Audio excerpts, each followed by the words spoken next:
The Grand Hall of the Galactic Council was the largest structure ever built by any species in the known universe. Its walls stretched upward for nearly a kilometer, made of white crystal that glowed with soft inner light. Thousands of seats filled the chamber, arranged in circles that rose like steps toward the domed ceiling. Each seat belonged to a conquered world. Each world had sent a representative to watch and obey. At the center of this great hall sat a throne made of black stone.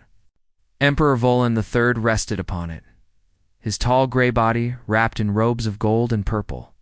His species, the Torvins, had ruled the galaxy for 3,000 years. They had conquered over 100 star systems. No one had ever defeated them. No one had ever tried. Today, the Emperor had called a special meeting. Every representative in the galaxy had been ordered to attend. The matter was simple. A young species from a small blue planet had refused to pay tribute. They called themselves humans. They had joined the galactic community only 80 years ago. And for 80 years they had smiled and bowed and paid their taxes like good subjects. But last month, their government had sent a message to the Empire. The message said they would no longer pay. The message said they were not slaves. Emperor Volan had laughed when he first read it. Then he had grown angry. Then he had decided to make an example of these humans that the entire galaxy would remember for 10,000 years. The hall fell silent as the Emperor rose from his throne. His voice echoed through the chamber, amplified by technology so ancient that no one remembered who had invented it. "Representatives of the Galactic Empire," he began. "Today I speak not as your ruler, but as your protector. A sickness has appeared among us. A species of primitives has forgotten its place. They have refused the tribute that all must pay. They have insulted the empire that keeps them safe." He paused and let his words sink into the silence. "I speak of the humans of Earth." 10,000 eyes turned to look at the far corner of the chamber. There, at a tiny desk, barely larger than a chair, sat a single human male. He was perhaps 50 years old, with gray hair and a calm face. He wore a simple black suit, nothing like the elaborate robes of the other representatives. His name was Park Doyen, and he was Earth's ambassador to the Galactic Council. The desk he sat at was an insult. It was the smallest in the chamber, placed in the worst location, far from the center where important species sat. The Empire had designed it this way. They wanted humans to feel small. They wanted humans to know their place. Ambassador Park sat quietly, his hands folded on the desk. He showed no fear. Emperor Volan continued his speech. "The humans have been given every opportunity to correct their mistake. They have refused. Therefore, I declare that the human species has 7 solar cycles to surrender unconditionally. If they do not, our fleet will travel to their home system. Their colonies will be seized. Their homeworld will be occupied. Their people will serve the Empire forever, not as citizens, but as slaves." A murmur ran through the chamber. Some representatives nodded in approval. Others looked away. A few stared at the human ambassador, waiting to see him break down in terror. High Commander Rethus, the military leader of the Imperial fleet, stood beside the throne. He was a massive Torvin, taller and broader than the Emperor himself. His chest was covered in medals from 100 campaigns. He had never lost a battle. He stepped forward and added his voice to the Emperor's declaration. "The Imperial fleet stands ready," he announced. 10,000 warships will depart in 7 days. This will be the shortest war in galactic history. The humans will learn what happens to those who defy the Empire. The chamber erupted in applause. Representatives from conquered worlds clapped because they had to. Representatives from allied species clapped because they wanted to please their masters. The sound was deafening. Through it all, Ambassador Park Doyen did not move. He did not stand. He did not clap. He simply sat at his tiny desk with the same calm expression he had worn since the meeting began. When the applause died down, the Emperor turned his gaze directly to the human. "Ambassador Park," he said coldly, "do you have anything to say to this council? Any final words before your species is erased from history?" Every eye in the chamber focused on the small human at the small desk. Ambassador Park smiled slightly. Then he reached into the inner pocket of his suit and pulled out a folded piece of paper. It was a newspaper, an old habit that he had maintained even in the age of digital information. He unfolded it carefully, adjusted the reading glasses on his nose, and began to scan the headlines. The chamber went completely silent. No one understood what they were seeing. High Commander Rethus stepped forward, his face twisted with confusion and anger. "Human," he shouted. "Did you not hear what was declared? Your world has been sentenced to conquest. Your people have 7 days to live as free beings. And you sit there reading. What is that? What are you doing?" Ambassador Park looked up from his newspaper. His expression was polite, almost friendly. "Oh, I heard everything," he said calmly. "Very impressive speech, truly. But you see, there is an interesting article here about a football match that I wanted to finish reading. My hometown team is playing this weekend. Very exciting." He glanced back down at the paper. "Could you perhaps give me a moment?"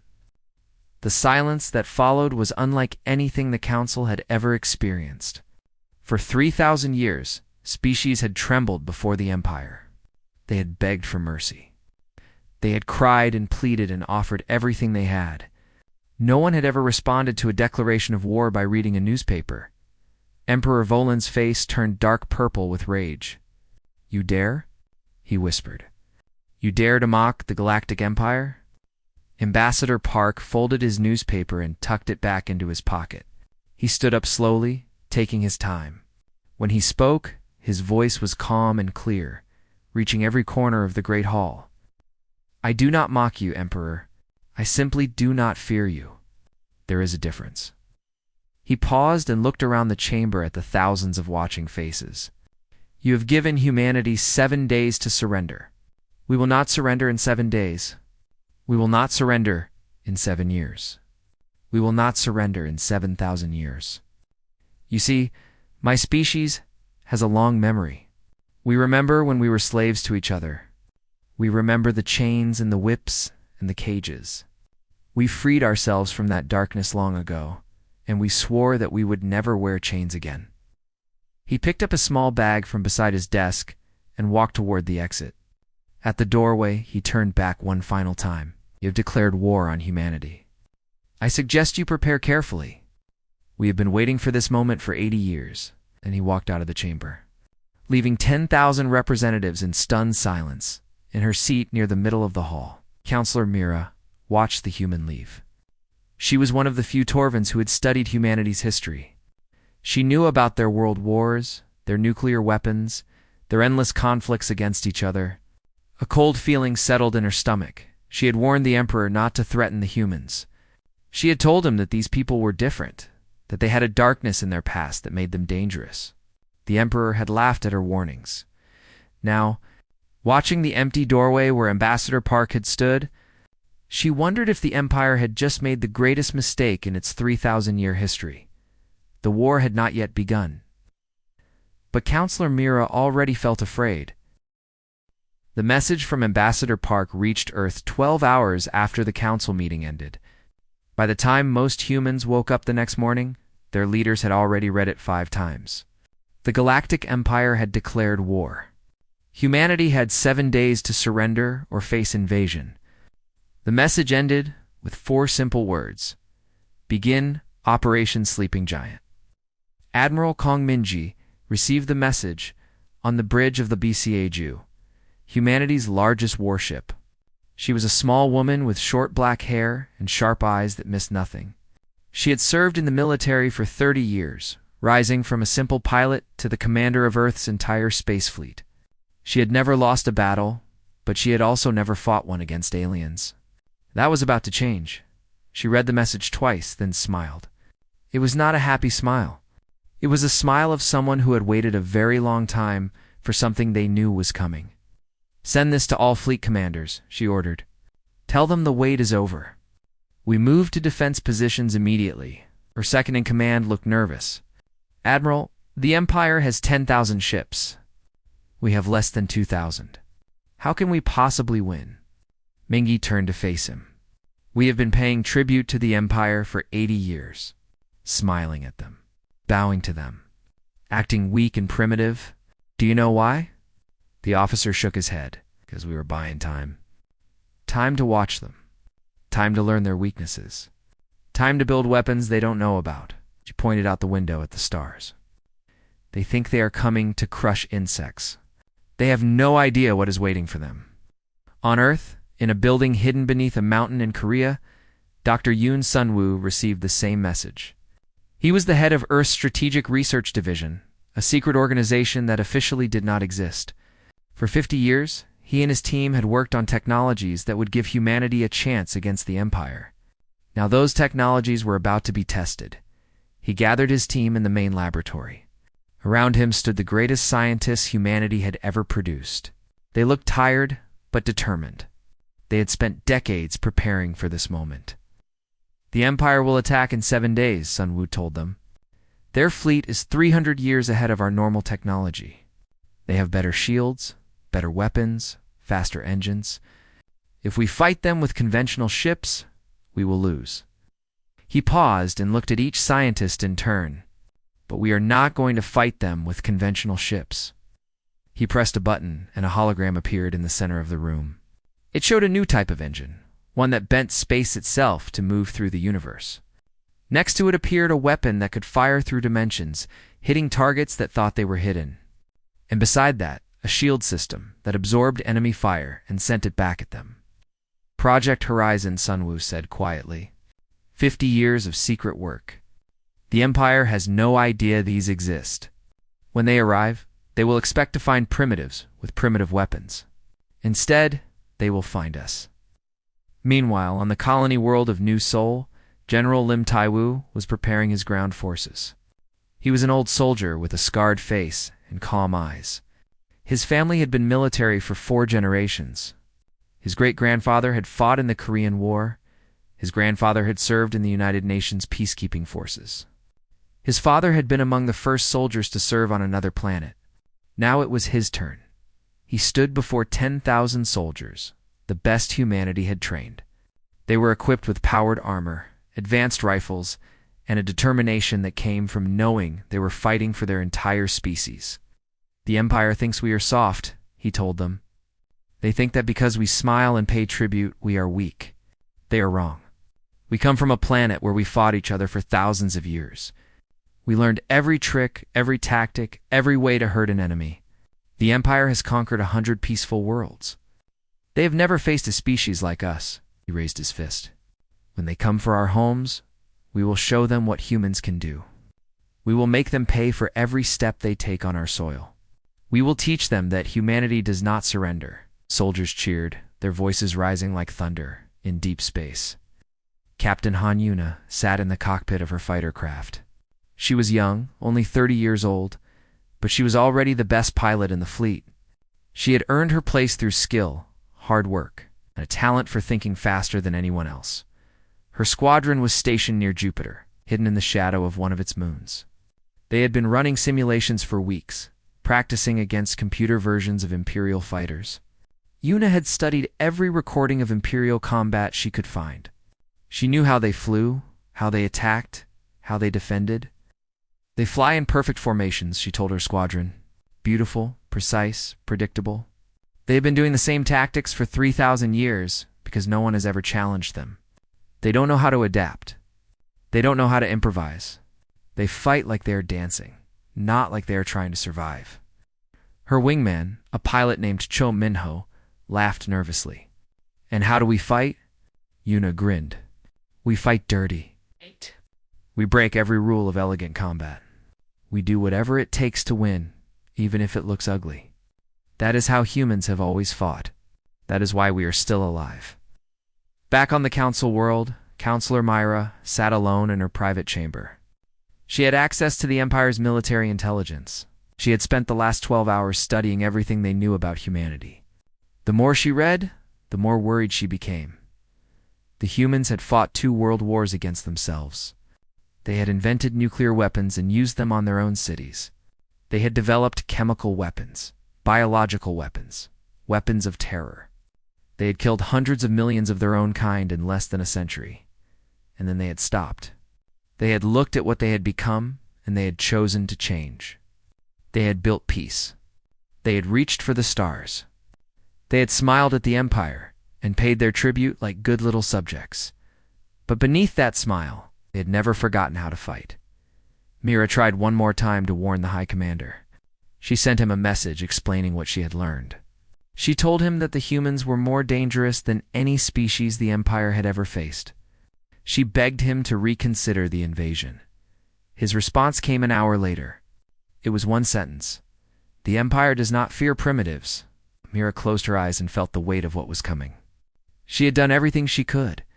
Now all she could do was wait and watch as the Empire marched toward a war it did not understand. 7 days passed. The Imperial fleet assembled at the edge of Empire space, 10,000 warships gleaming with power. High Commander Rethus stood on his flagship and gave the order to jump. The invasion of humanity had begun. He did not know that humanity was ready.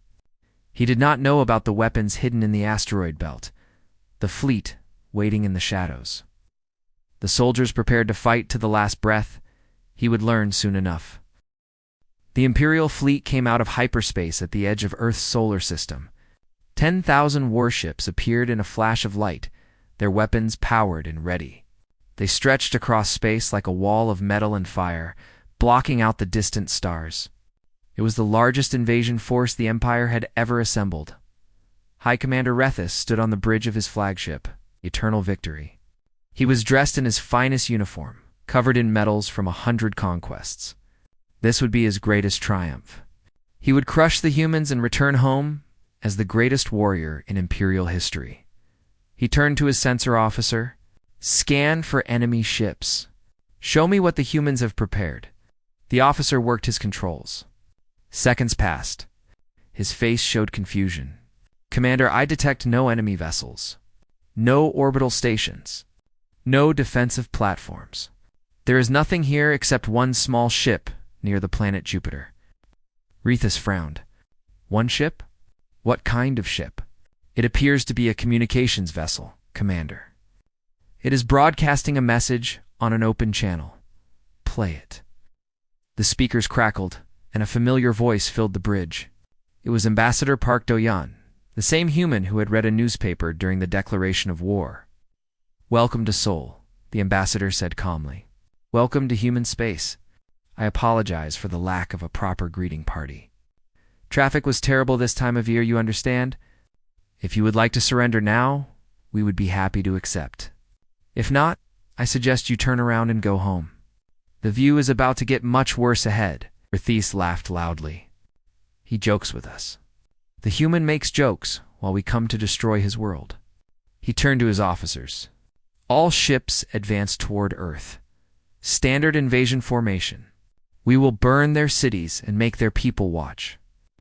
The great fleet moved forward, engines glowing blue against the black of space. They passed the outer planets without resistance.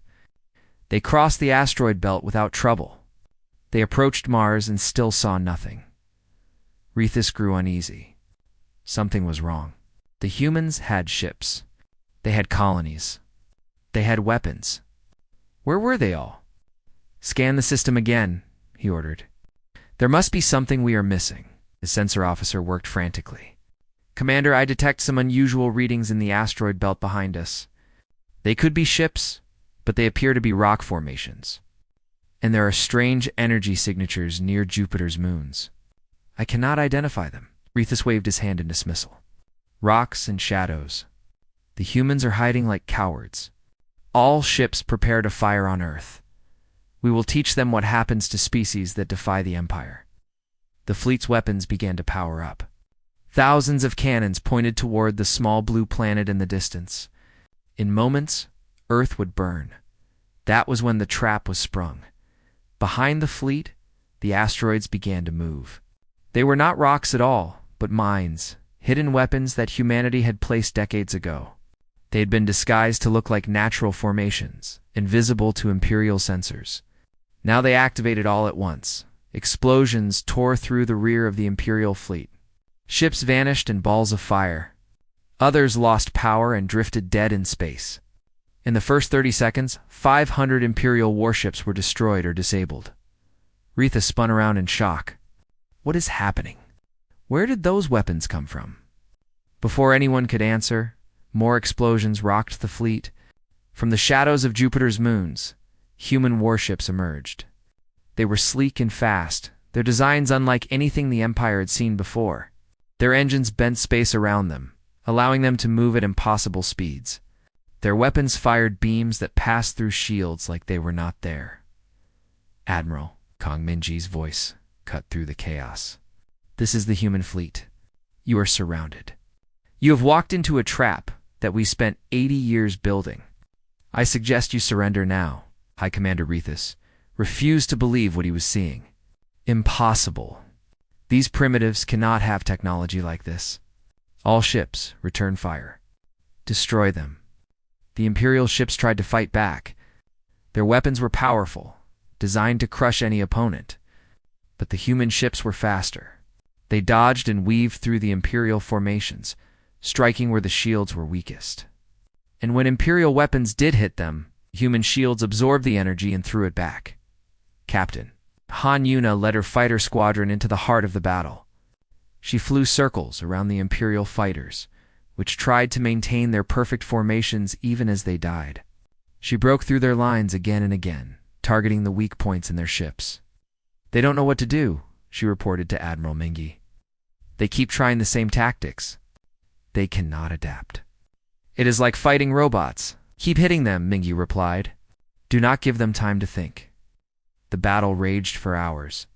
The Empire fought with desperation, but nothing they did could stop the human assault.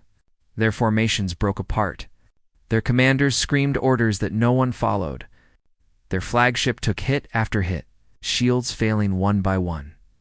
By the end of the first day, 3,000 Imperial ships had been destroyed. Another 2,000 were badly damaged. The remaining 5,000 retreated to the edge of the solar system. Too shocked to continue fighting, High Commander Rethus stood on his broken bridge, surrounded by dead officers and burning controls. His face was gray with horror. In 3,000 years of warfare, the Empire had never suffered such a defeat. A communication came through from the human fleet. It was Ambassador Park again, his voice as calm as ever. "High Commander, you have lost 3,000 ships. You have achieved nothing. My offer still stands. Surrender now, and your remaining forces will be allowed to leave in peace. Refuse, and we will finish what we started." Rethus wanted to scream defiance. He wanted to order a final attack, to die with honor. But he looked at his shattered fleet, his dead crew, and he knew the truth. The Empire had not come to crush primitives. The Empire had come to fight a species that had been preparing for this war since before Rethus was born. He did not surrender. But he did retreat. The remaining Imperial ships fled back to Empire space, carrying news of the disaster. On the bridge of the Baekdu, Admiral Minji watched them go. She allowed herself a small moment of satisfaction. Then she turned to her officers. "This was just the first battle. They will come back with more ships and more weapons. We need to be ready." She pulled up a map of the galaxy, "And we need to take the fight to them. It is time for the Empire to learn what humanity can really do." In his small communication ship, Ambassador Park unfolded his newspaper again.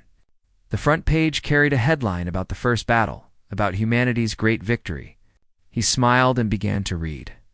The war had truly begun. The news of the defeated Earth spread across the galaxy like fire through dry grass. For 3,000 years, the Empire had been unbeatable. Now a species they had called primitives had destroyed 3,000 warships in a single battle.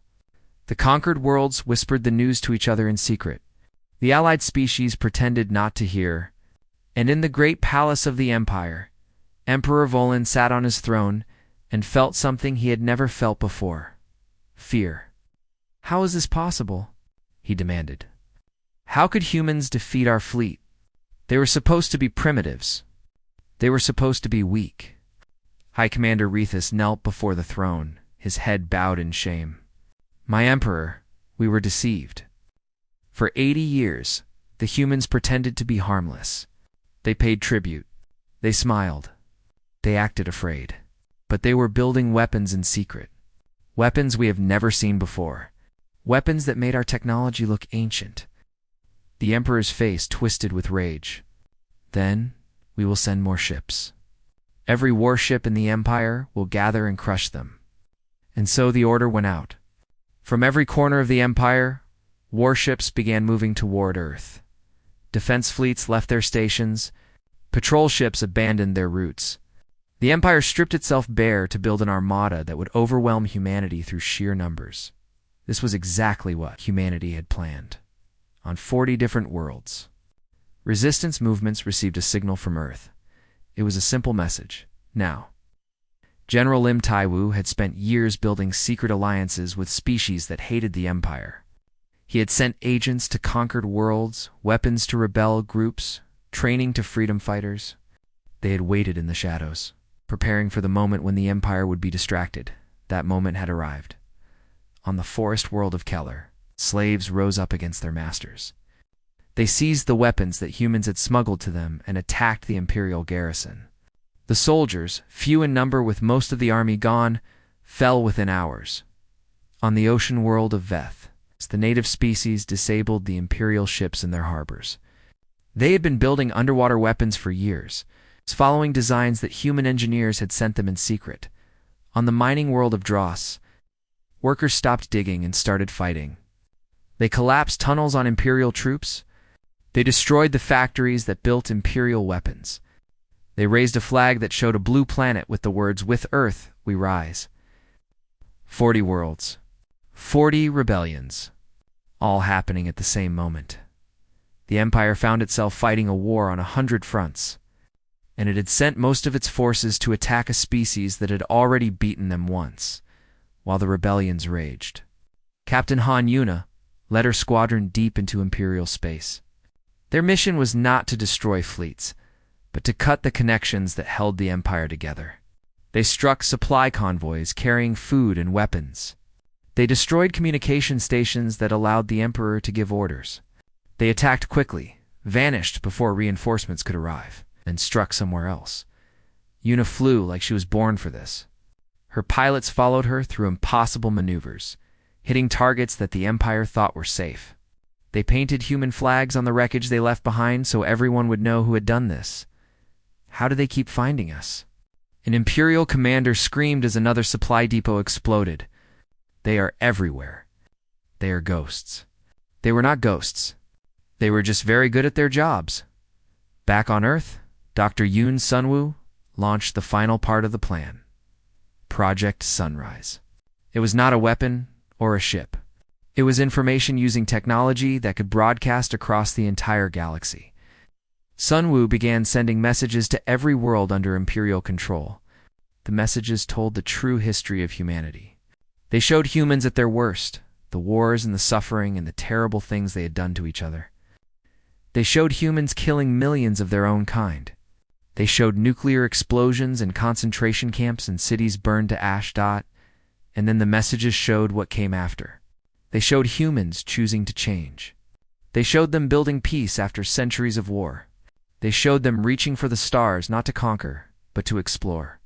They showed them creating a society where no one was a slave. "We know what oppression feels like," the message said.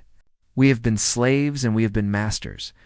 We have seen the darkness in ourselves, and we have chosen to reject it. The Empire tells you that some species are meant to rule, and others are meant to serve. We tell you that this is a lie. No one is meant to be a slave. Every thinking being deserves freedom." The conquered worlds watched these messages in secret. For the first time, they saw a species that had overcome its own worst nature. For the first time, they believed that the Empire could be defeated. Counselor Mira watched the broadcasts in her private chamber, tears running down her face. She had always known that the Empire was built on cruelty. She had always felt wrong about the conquests and the slaves and the suffering. But she had believed that nothing could change. She had believed that the Empire would rule forever. Now, she saw a different future. Not an empire, but a federation. Not masters and slaves, but equals. She made a decision that would change her life forever. She began to send information to the humans. Ship movements. Defense codes. The Emperor's plans. Everything she knew, she shared with the enemy of her people. She was not alone. Across the Empire, others made the same choice. Officers who were tired of cruelty. Governors who wanted peace. Scientists who believed in something better. They became an invisible army, fighting for humanity from inside the Empire itself. On the bridge of the Baekdu, Admiral Minji received reports from across the galaxy. 40 worlds free. The Imperial supply lines broken. Half of the remaining fleet chasing rebels, while the other half tried to attack Earth. And now, information pouring in from spies inside the Empire itself. She recorded a message for Earth. We are winning. The Empire is breaking apart. Their subjects are rising against them. Their own people are turning to our side. But the Emperor still has a fleet, and he is not ready to give up. The final battle is coming. We must be ready. She closed the message and looked out at the stars. Somewhere out there, the Empire was gathering its last forces for a desperate attack. They would come with everything they had left. They would fight with the fury of a wounded animal, but humanity would be waiting. They had come too far to fail now. Ambassador Park, reading reports in his quarters, smiled at the news. 80 years of planning. 80 years of pretending to be weak. And now the galaxy was learning what humanity could really do. He picked up his newspaper and turned to the sports section. Even in war, some habits were worth keeping. Emperor Volan stood before a holographic map of his dying empire. Red dots marked the worlds he had lost to rebellion. Black lines showed the supply routes that had been destroyed. Gray symbols indicated fleets that no longer answered his calls. 3,000 years of conquest were unraveling in weeks. His advisors whispered about peace. They suggested surrender. They begged him to negotiate with the humans before everything was lost. He had 3 of them executed. The others learned to stay silent. Gather every ship we have left, the Emperor commanded. Every warship, every transport, every vessel that can carry a weapon. We will attack Earth directly. We will burn their homeworld to ash. Without their planet, the humans will have nothing to fight for. It was a desperate plan, born from rage rather than wisdom. But no one dared to argue. The Imperial fleet assembled at the edge of human space. 4,000 warships, less than half of what the Empire had started with, but still a mighty force. High Commander Rethus, given one last chance to prove himself, stood on the bridge of a new flagship. He had learned from his defeat. He had studied human tactics. He had prepared countermeasures. For their strange weapons, he still did not understand what he was facing. The fleet jumped to Earth's solar system and found humanity. Waiting for them, the BAD-2 led a combined armada unlike anything the galaxy had ever seen. Human warships formed the core, their advanced weapons gleaming under distant starlight. But they were not alone. Ships from the liberated worlds had joined them. Keller sent its forest cruisers. Veth sent its ocean carriers. A dozen other species contributed what they could, standing with humanity against the Empire and there.